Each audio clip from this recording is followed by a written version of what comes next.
नमस्कार. आज आपण दिवाळीतला फराळ म्हणजे भाजणीची चकली बनवून घेणार आहोत. काटेरी, खुसखुशीत आणि सगळ्यात महत्त्वाचं कमी तेल पिणारी ही भाजणीची चकली आपण आज बनवलेली आहे. तर याचा भाजणीचा व्हिडिओ देखील आजच्या व्हिडिओमध्ये आपण पाहून घेणार आहोत. तर आजची ही चकली कशी झाली हे देखील आपण पाहून घेऊया.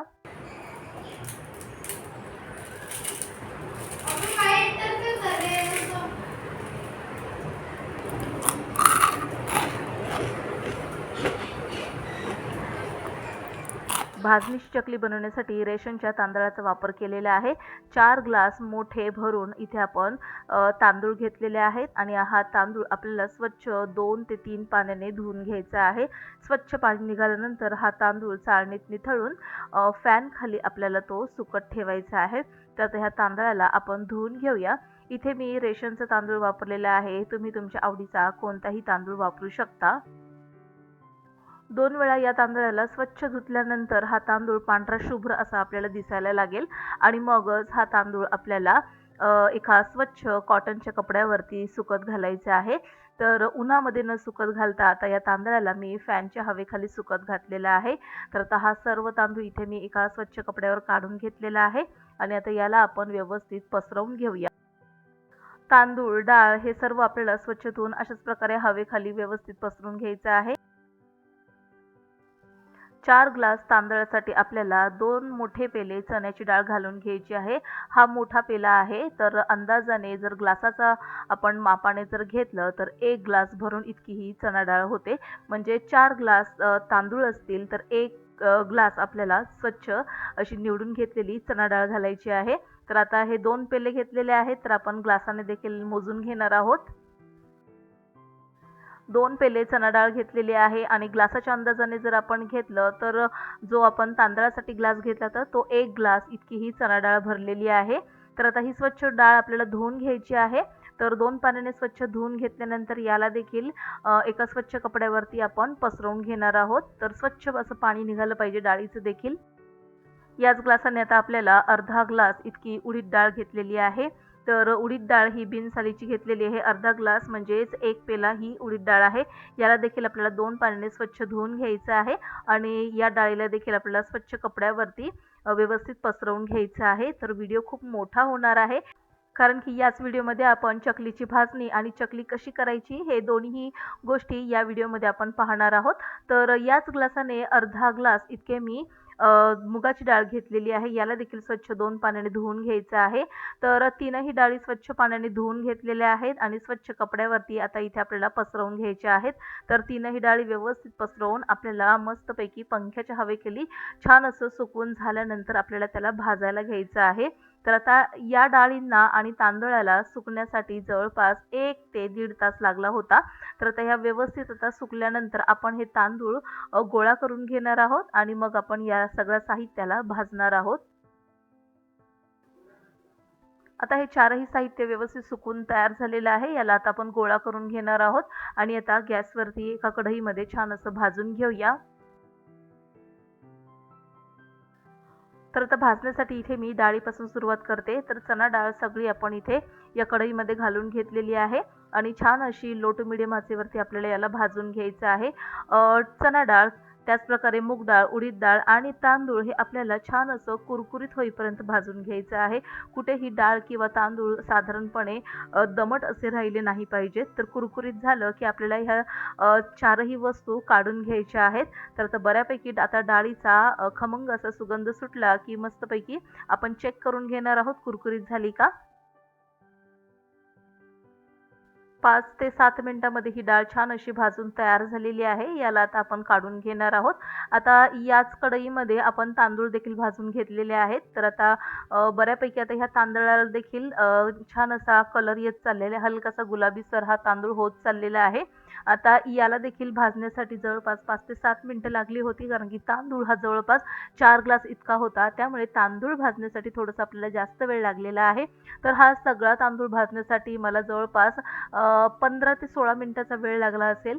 तर बऱ्यापैकी हा तांदूळ कुरकुरीत झाला की आपण लगेच याला देखील काढून घेणार आहोत. तांदूळ छान भाजला गेलेला आहे, कुरकुरीत झालेला आहे. याला काढून घेऊया. आता याच कढईमध्ये मी मुगाची डाळ घालून घेतलेली आहे. याला देखील आपण मस्त कुरकुरीत होईपर्यंत भाजून घेणार आहोत. कुठेही घाई करायची नाही. गॅस कुठे आपल्याला फुल करायचं नाही. लो टू मिडियम आचेवरती या चारही वस्तू आपल्याला व्यवस्थित भाजून घ्यायच्या आहेत. डाळ आणि तांदूळ भाजत असताना खमंग असा या डाळीचा आणि तांदळाचा सुगंध सुटतो. तर त्यावरून आपल्याला कळतं की या वस्तू आता भाजत आलेल्या आहेत. तरी देखील आपण पुन्हा हे डाळ आपण चावून बघणार आहोत आणि कुरकुरीत जर लागली तर ती तयार झाली असं समजावं. आता याला आपण काढून घेऊया. याला काढून घेतल्यानंतर शेवटची शिल्लक राहिलेली डाळ जी आहे ती म्हणजे उडदाची डाळ.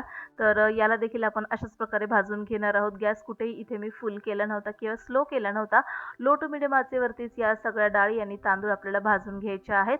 मस्त खमंग सुगंध सुटलेला आहे डाळीचा आणि तांदळाचा. तर आता ही डाळ देखील आता बऱ्यापैकी भाजत आलेली आहे. याला देखील आपण काढून घेणार आहोत.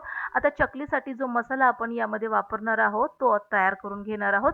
तर इथे अर्धी वाटी धणे घालून घेतलेले आहेत. त्याचबरोबर 2 चमचे जिरे आपल्याला यामध्ये घालून घ्यायचे आहेत. धणे, जिरे घातल्यामुळे खूप छान असा चकलीला एक स्वाद येतो. त्याचप्रकारे यामध्ये आपण प्रत्येकी 10 ते 12 इतक्या लवंगा आणि काळी मिरी घातलेल्या आहेत.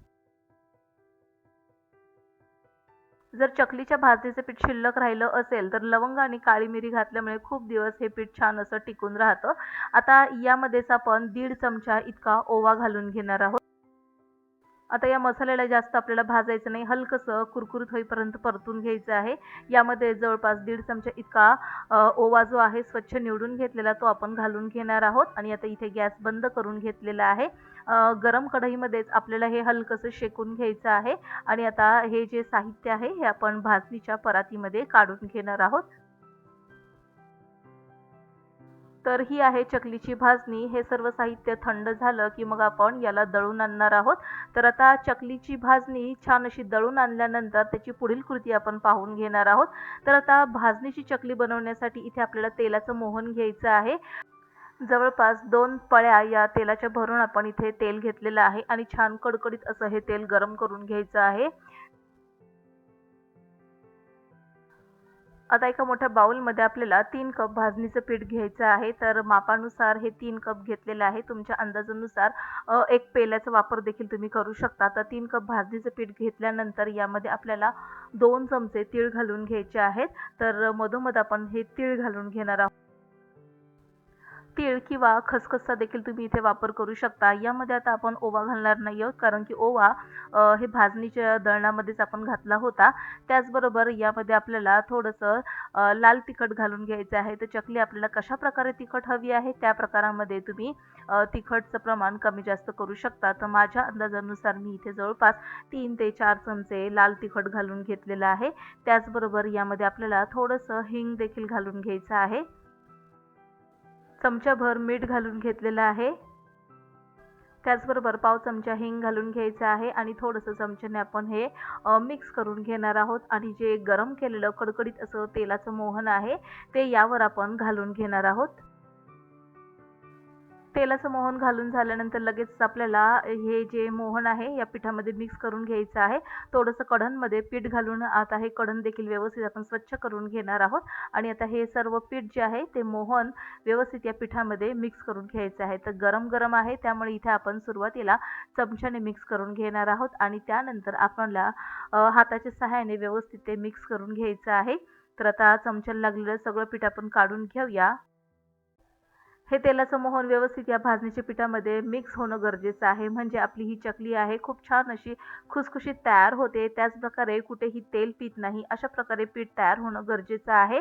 तर ह्या भाजणीमध्ये आपण कुठेही पोहे किंवा साबुदाणा याचा वापर केलेला नाही. तरी देखील आपली चकली खूप छान अशी तयार होते. खुसखुशीत तेलामध्ये सुटत नाही. त्याचबरोबर कमी तेल पिते. तर अशा प्रकारे आपल्याला हे पीठ व्यवस्थित दाबून घ्यायचं आहे आणि यावरती झाकण ठेवून जवळपास 10 मिनिटांसाठी हे पीठ आपण असंच बाजूला ठेवून देणार आहोत.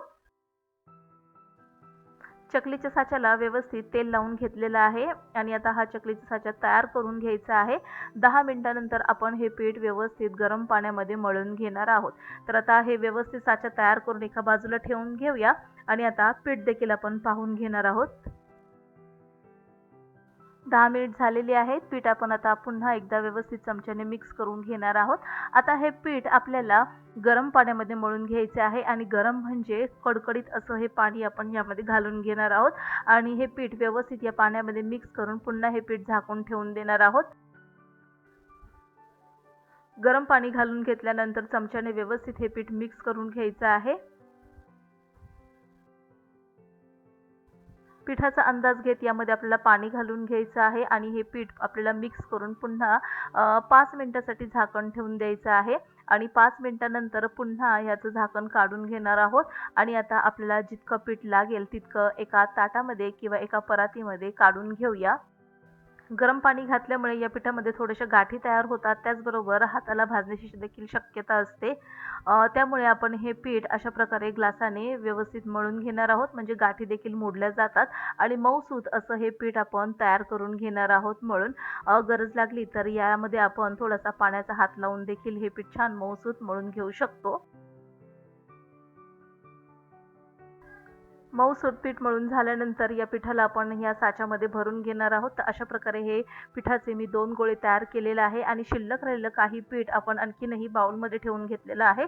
तर जसं लागेल तसं पीठ घेऊन मळून त्याचे चकल्या आपण तयार करून घेणार आहोत. तर साच्यामध्ये हे पीठ भरून घेतलेलं आहे आणि याच्या आता आपण चकल्या बनवून घेऊया. अशा प्रकारे जर तुम्ही पीठ मळून घेतलं तर कुठेही ही चकली बनवत असताना ती मोडली जात नाही.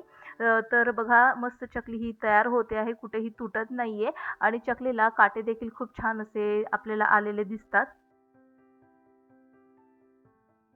तर लागेल तशा चकल्या आपल्याला इथे बनवायच्या आहेत. जवळपास 4-4, 5-5 चकल्या बनवून आपण त्या लगेच तळून घेणार आहोत आणि त्या तळत असताना लगेच दुसऱ्या चकल्या देखील आपल्याला या ताटामध्ये बनवून घ्यायच्या आहेत. एकदाच आपण जास्त चकल्या बनवून घेणार नाही आहोत. तर अशा प्रकारे ह्या सर्व चकल्या आता इथे बनवून घेतलेल्या आहेत आणि गॅसवर तेल देखील तापत ठेवलेलं आहे. तर आता ही चकली हाताने न उचलता उलथण्याने अशा प्रकारे उचलून घ्यायची आहे आणि गरम तेलामध्ये हिला आपण अलगद अशा प्रकारे सोडून घेणार आहोत. तर गॅस इथे आपल्याला मध्यम आचेवरती ठेवून घेतलेला आहे आणि या तेलामध्ये जितक्या चकल्या मावतील तितक्या आपल्याला घालून घ्यायच्या आहेत. तर जवळपास 4 चकल्या इथे मावतात, तर 4 चकल्या यामध्ये आता घालून घेते आणि मस्तपैकी या चकल्या दोन्हीही बाजूने सोनेरी रंगावर होईपर्यंत आपल्याला तळून घ्यायच्या आहेत. चकली तळत असताना कुठेही गॅस आपल्याला फुल करायचं नाही किंवा स्लो गॅसवर देखील या चकल्या तळून घ्यायच्या आणि मध्यम आचेवरती या चकल्या तळून घ्यायच्या आहेत. दुसरी महत्त्वाची टीप, दोन्ही बाजूने चकली छान अशी तळून घ्यायची आहे आणि पूर्णपणे चकलीचे बुडबुडे नाहीसे झाले की मगच आपल्याला ही चकली काढून घ्यायची आहे. तर एका मोठ्या झाऱ्यामध्ये आता ही चकली आपण काढून घेऊया, म्हणजे चकलीमधलं तेल निथळून जाईल. तर अशा प्रकारे जर चकली तुम्ही तळली तर कुठेही ती मऊ पडत नाही आणि आतून मस्तपैकी छान शेकली जाते, भाजली जाते, तळली जाते. तर आता या चकल्या आता मी अशाच प्रकारे तळून घेतलेल्या आहेत आणि बऱ्याचशा चकल्या आता या ताटामध्ये काढून घेतलेल्या आहेत. तर इतक्या चकल्या आता तयार झालेल्या आहेत आणि काही चकल्या आता आणखीन बनवत आहे. तर आता या चकल्या बघा मस्त गोल गरगरीत अशा तयार झालेल्या आहेत. मस्त काटेरी अशा खुसखुशीत चकल्या इथे आपल्याला दिसत आहेत. तर चकली कशी झाली हे देखील आपण पाहून घेणार आहोत. तर आजचा चकलीचा व्हिडिओ तुम्हाला आवडला असेल तर नक्कीच लाईक करून सबस्क्राईब करा, बेल आयकॉन प्रेस करा. पुन्हा भेटूया नवीन एका इंटरेस्टिंग रेसिपीसही. तोपर्यंत बाय. अभी फाइट करते करे